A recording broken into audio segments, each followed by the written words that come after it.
At Donald Trump's first speech in the second term to a joint session of Congress, he was laughed at in a completely disastrous, humiliating, and dare I say, Kafkaesque State of the Union address. This would be a speech that seems really cool if you are an ignorant moron. It could have been a really interesting set of ideas if it weren't all lies and unhinged attacks combined with Donald Trump being confused.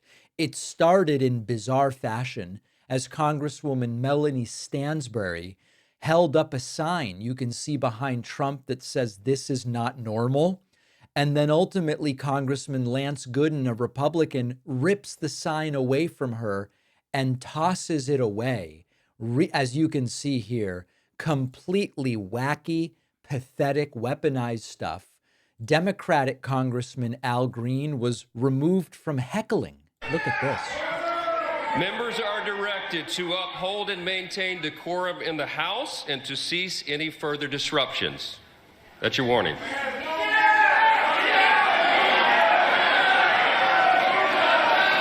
Members are engaging in willful and continuing breach of decorum, and the chair is prepared to direct the Sergeant-at-Arms to restore order to the joint session.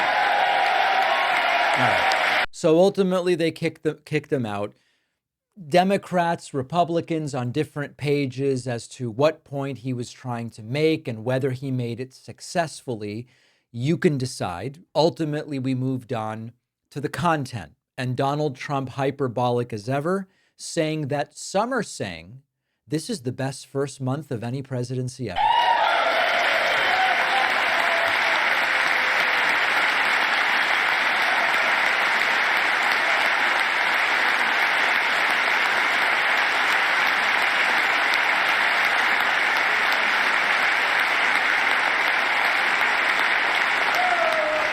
In fact, it has been stated by many that the first month of our presidency, it's our presidency, is the most successful in the history of our nation.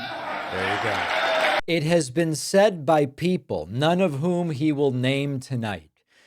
Donald Trump whined and he criticized Democrats for not applauding his achievements. They never clap for me. Fifth such speech to Congress. And once again, I look at the Democrats in front of me and I realize there is absolutely nothing I can say to make them happy or to make them stand or smile or applaud. Nothing I can do. I could find a cure to the most devastating disease, a disease that would wipe out entire nations, or announce the answers to the greatest economy in history, or the stoppage of crime to the lowest levels ever recorded. And these people sitting right here will not clap, will not stand, and certainly will not cheer for the... Wah! They won't cheer for me. Wah! Donald Trump also acted as if he was curing every disease when he announced that under his tenure, the country will no longer be woke. We've ended the tyranny of so-called diversity, equity, and inclusion policies all across the entire federal government and indeed the private sector and our military. And our country will be woke no longer. No more woke. He's done away with it. What does that mean? He has no idea. I have no idea. At another point, Donald Trump took on the issue of record-setting egg prices by blaming Biden. And you could hear audible groans in the chamber as Donald Trump discharged his constitutional duty.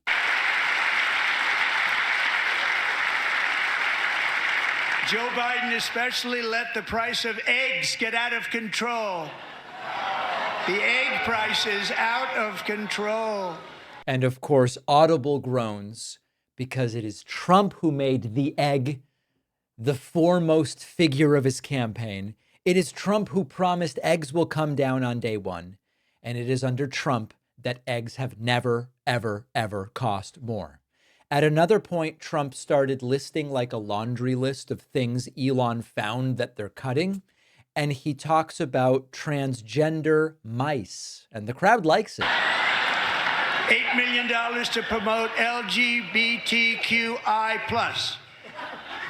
in the African nation of Lesotho, which nobody has ever heard of.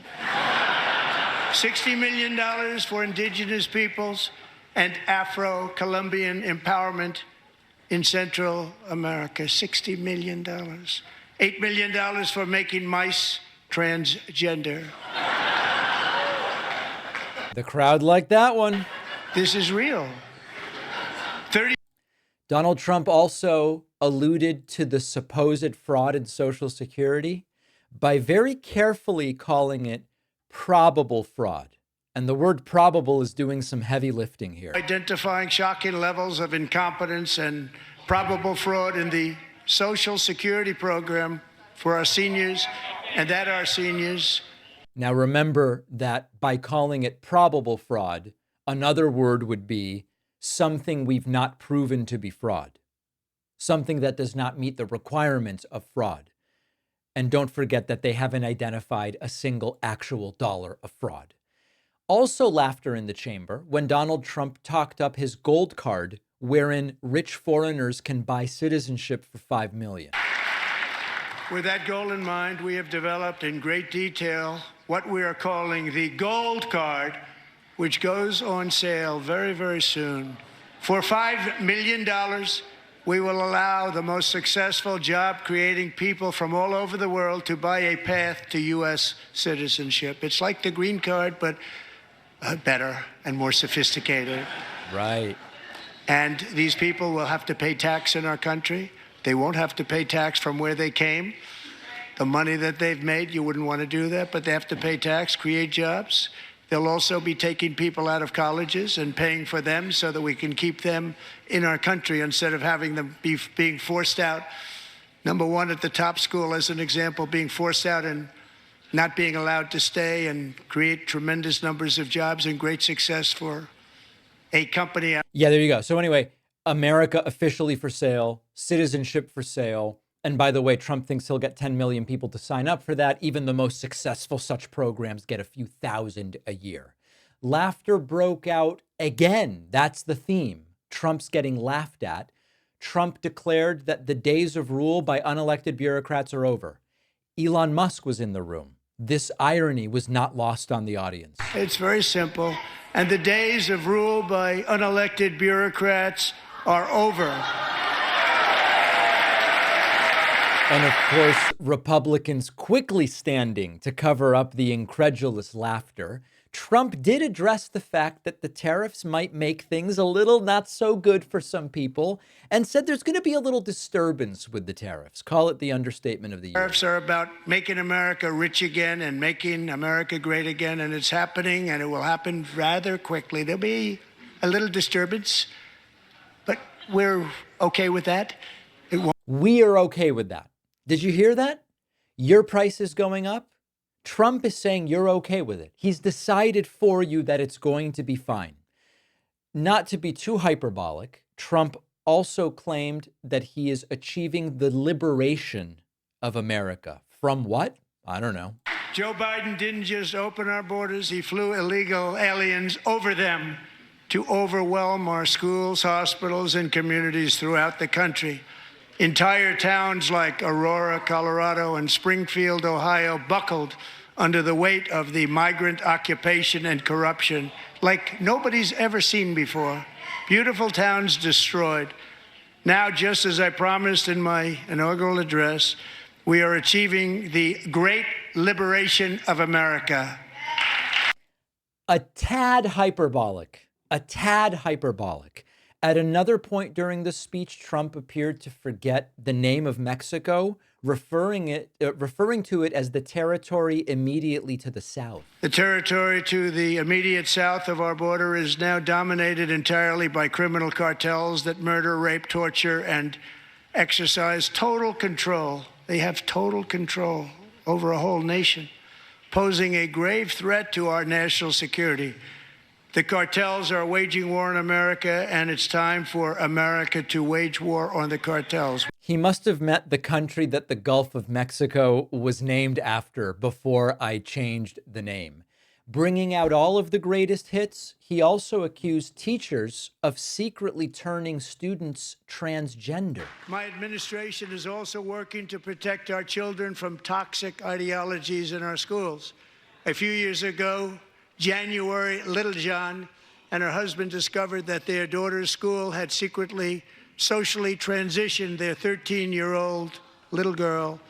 Teachers and administrators conspired to deceive January and her husband while encouraging her daughter to use a new name and pronouns. They, them pronoun, actually, all without telling January, who is here tonight and is now a courageous advocate against this form of child. I've got to tell you, I see Usha Vance here. Usha Vance does not seem happy about this story being highlighted. Abuse. January, thank you. Thank you. Thank you very much. Yeah. Not exactly a heroic story. Trump did levy a warning, a shot across the bow. Wokeness is in trouble, and we just feel so much better. We feel so much lighter. Wokeness is trouble. Wokeness is bad. It's gone. It's gone. And we feel so much better for it, don't we? Don't we feel better? Wokeness is out and bigotry is in, and we cheer for it. Trump alluded to starting 2 wars during this speech, first saying he will reclaim the Panama Canal. Security. My administration will be reclaiming the Panama Canal, and we've already started doing it.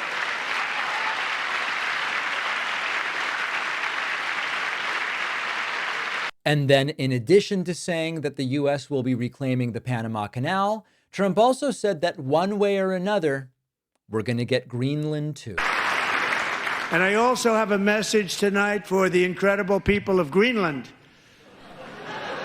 We strongly support your right to determine your own future. And if you choose, we welcome you into the United States of America. We need Greenland for national security and even international security, and we're working with everybody involved to try and get it.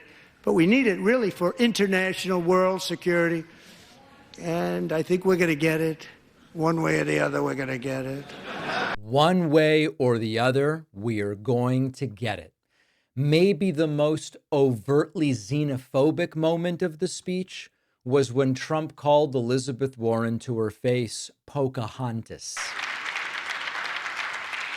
Do you want to keep it going for another 5 years?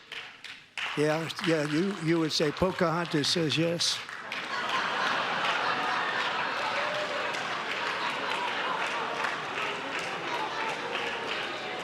Pocahontas says yes. And finally, after an extraordinarily long speech, nothing much extraordinary about it, Trump said that it was God who saved him that day in Butler. Of course, in saving him, God killed a guy just standing behind Trump. That guy's family was there at the speech, and they clapped for this. I believe that my life was saved that day in Butler for a very good reason. I was saved by God to make America great again. I believe that. And there you see the family of Corey Comparatore, who was killed that day, I guess because God said, I'm going to send the bullet close to Trump, but into Corey, right? Oh, David, no, God works in mysterious ways. But then how does Trump know God decided on this? What a moment. What a moment. And sadly, I've got to prepare people. I've just got to be real with people in the audience. We see this as maybe the most disastrous State of the Union ever that I can remember covering. I mean, most ridiculous. But a lot of people saw this and they thought it was awesome. They loved the way that this guy went after the left and really owned the libs. They loved the way that he just said, I'm going to do the stuff I'm going to do and you're not going to stop me. I don't care the consequences. They loved it. So we're really up against it. If anything, the speech cemented for me what we are up against. And we'll continue talking about that on the program. Remember that we're almost at 3 million YouTube subscribers. Speaking of supporting progressive independent media, it costs nothing to subscribe on YouTube. We're trying to get to 3 million, an insane number. And also, we have breached the top 50 news podcasts. Please remember, subscribe on Apple Podcasts, subscribe on Spotify. It is free and it helps us. Let's take a very quick break. More after this.